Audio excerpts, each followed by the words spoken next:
Assalamualaikum. Balik lagi di channel Bidan Isna, obrolan kesehatan kita semua. Di video kali ini aku mau ngebahas pubertas pada seorang perempuan. Nah, bagi para cewek-cewek, merapat yuk. Tapi sebelum lanjut ke pembahasannya, jangan lupa untuk tekan tombol subscribe di bawah yang warna merah ya. Terima kasih. Masa pubertas adalah masa transisi atau masa peralihan dari anak-anak menuju masa dewasa. Nah, bagi kamu, para remaja putri, perhatikan tanda-tanda dari pubertas. Tanda yang pertama adalah perubahan fisik. Ketika kamu sudah mengalami masa pubertas, fisik kamu mulai berubah. Pertama, payudara kamu akan semakin membesar. Yang tadinya rata, biasanya akan mulai tumbuh, mulai membesar, kayak gitu. Kemudian, pinggul kalian yang tadinya lurus aja tuh, kalau kalian sudah mengalami masa pubertas, biasanya pinggulnya mulai berliku-liku tuh, kayak gitar Spanyol kayak gitu kali ya. Nah, kayak gini nih. Dan selanjutnya akan tumbuh bulu-bulu di sekitar kemaluan, kemudian di sekitaran ketiak. Kulit kalian yang kalau masa anak-anak itu agak bekisi itu artinya apa ya? Agak kasar, kan mulai lebih halus. Kemudian biasanya muncul juga jerawat. Terus suara kalian yang tadinya mungkin agak cempreng. Nah, kalau kalian udah pubertas, biasanya suara kalian juga akan berubah, akan lebih halus, lebih merdu kayak gitu ya. Suara khas cewek-cewek banget lah. Kalau suara aku merdu nggak ya? Tanda selanjutnya adalah kalian mengalami ketertarikan lawan jenis. Jadi kalau di kelas kalian ada cowok yang ganteng gitu, nengoknya itu kayak seneng banget gitu ya. Tahu kalau ada kakak kelas lewat, oh, diam semua kayak gitu segeng, ya kan? Nah, setelah kamu, para remaja putri, mengalami tanda-tanda seperti itu tadi, biasanya kalian akan mengalami menstruasi. Menstruasi adalah luruhnya dinding rahim karena sel telur yang tidak dibuahi oleh sperma sehingga tidak terjadi kehamilan. Jadinya dinding rahim kamu akan luruh dan luruhnya itu akan keluar darah dari alat kemaluan kalian. Tiba-tiba kamu mengeluarkan darah dari alat kemaluan kamu, jangan bingung ya, jangan panik. Itu tandanya kamu lagi menstruasi. Menstruasi biasanya disebut juga dengan haid, kemudian ada bahasanya lain juga disebut juga dengan datang bulan, kayak gitu ya. Ada beberapa pertanyaan yang biasanya ditanyakan oleh remaja putri atau para ibu-ibunya nih, kalau udah menstruasi yang pertama, terus tiba-tiba nggak mens gitu, 3 bulan nggak men. Termasuk adik aku dulu bertanya juga sama aku, kok haid dia udah dapet haid yang pertama, tetapi bulan berikutnya dia tidak haid, bulan berikutnya dia tidak haid juga.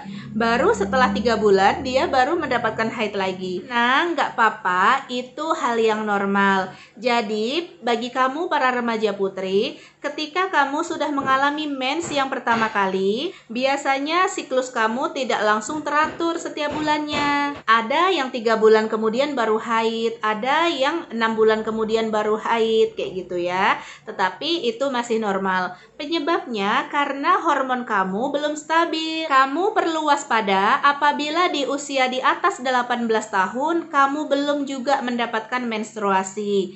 Padahal setiap bulan kamu ngerasain kram perut, kemudian ngerasain perut nyeri bagian bawah, punggung kamu sakit sampai ke lutut, kayak gitu ya, tetapi kok nggak ada darah yang keluar.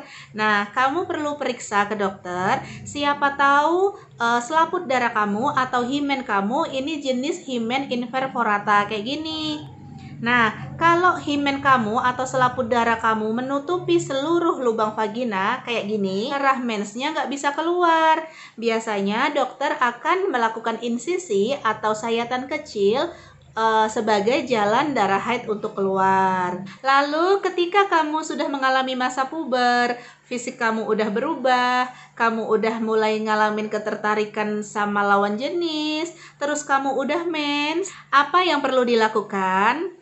Nah, perhatikan ya para remaja putri, apabila kamu sudah mengalami menstruasi, berarti organ reproduksi kamu ini sudah sempurna, sudah bisa menghasilkan sel telur, kemudian dinding rahimnya sudah bisa menebal. Apabila ada sperma yang masuk, bisa terjadi kehamilan. Oleh karena itu, jangan sampai melakukan hubungan seks pranikah, jangan sampai melakukan hubungan seks bebas, dan hati-hati dalam bergaul.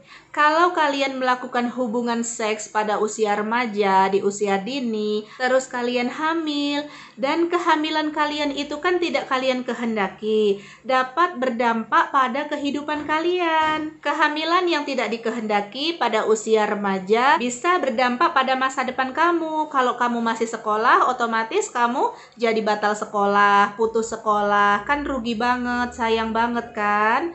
Kemudian kalau kamu hamil di usia remaja, banyak sekali resiko, komplikasi atau bahaya-bahaya dalam kehamilan.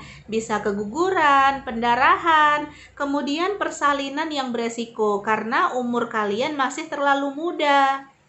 Meskipun organ reproduksi kalian itu sudah berkembang dengan sempurna, tetapi organ reproduksi kalian ini terlalu muda untuk hamil dan melahirkan. Jadi banyak sekali resiko-resiko yang bisa terjadi kalau kalian hamil di usia remaja. Belum lagi kalian putus sekolah, belum lagi kalian harus hamil dan melahirkan dengan resiko-resiko yang beraneka ragam. Kemudian kalian harus merawat anak di usia remaja, sedangkan mental dan fisik kalian belum tentu siap untuk menjadi orang tua. Belum lagi kalau harus merawat anak di usia remaja, kalian belum memiliki pendapatan yang tetap, kalian akan mengalami kesulitan dalam merawat anak. Nah, oleh karena itu, fokus untuk belajar terlebih dahulu, fokus untuk sekolah dulu. Kemudian nanti kalau sudah dewasa, sudah waktunya kalian menikah, kalian pasti akan menikah dan mendapatkan seorang yang pantas untuk kalian. Kemudian yang kedua, kalian para remaja putri mulai belajar untuk merawat diri. Nggak boleh lagi kencing sembarangan. Kalau yang dulu kencingnya sembarangan, nggak pernah dibasuh, kayak gitu ya. Nah, sekarang kalian harus benar-benar dibasuh, harus dijaga bersih. Karena kalau nggak bersih, bisa menimbulkan penyakit-penyakit seperti keputihan, gatal-gatal, terus iritasi, kayak gitu. Ketika kalian sedang mengalami menstruasi, gunakan pembalut yang nyaman untuk kalian. Biar ketika sekolah nggak bocor kayak gitu kan. Terus kalian juga nyaman beraktivitas. Kemudian gunakan pakaian dalam yang baik, yang nggak terlalu ketat. Karena kalau terlalu ketat nanti bisa bikin keputihan loh. Jadi gunakan pakaian yang baik, yang bahannya kain, yang menyerap keringat kayak gitu kan. Dan harus rajin-rajin ganti pakaian dalam.